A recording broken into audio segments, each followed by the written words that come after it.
අපේ රටට නිදහස ලැබිලා අවුරුදු 78ක් වන අද දවසේ මම මේ සූදානම් වන්නේ නිදහස් දිනය ගැන ඔයාලට කියා දෙන්නයි. අපේ රට අතීතයේ අවුරුදු 100 ගානකට කලින් අපේ මුතුන් මිත්තන් රටේ තිබුණු සම්පත් භාවිත කරලා නිදහසේ සතුටින් ජීවත් වුණා. ඊට පස්සේ අපේ රටේ පෘතුගීසින්, ලන්දේසින්, ඉංග්‍රීසින් වැනි විදේශීන් ජාතිකයින් විසින් අල්ලාගත්ත අපේ රටේ මුතුන් මිත්තන්ට තිබුණු නිදහස නැති වුණා.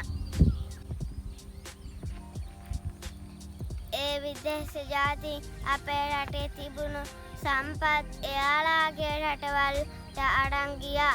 අපේ මුතුන් මිත්තන්ට කරදරවලට මුහුණ දෙන්න සිද්ධ වුණා.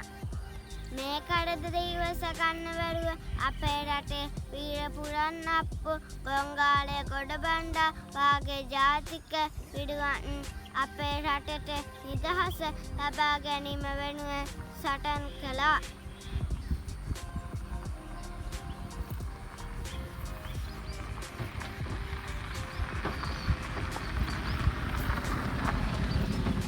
අන්න එහෙම සටන් කරලා ජීවිත බබා පූජා කරලා පෙබරවාරි 4 වෙනිදා අපේ රට නිදහස ලබා ගත්තා.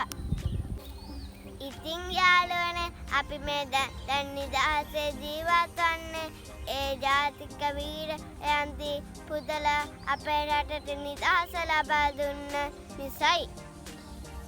ඒ නිසා අපි සෑම අවුරුද්දකම පෙබරවාරි 4 වෙනිදා ජාතික වීරයන් සිහිපත් කරනවා. අපි ඒ වෙනුවෙන් නිදහස් දින උත්සව පවත්වනවා. යාළුවනේ අපි අපේ රටට ලබා දුන් නිදහස රැකගනිමින් අපි රටට අපි එකතු වෙලා තව ලස්සන කරමු.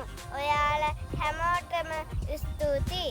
හැමෝටම සුබ දවසක්.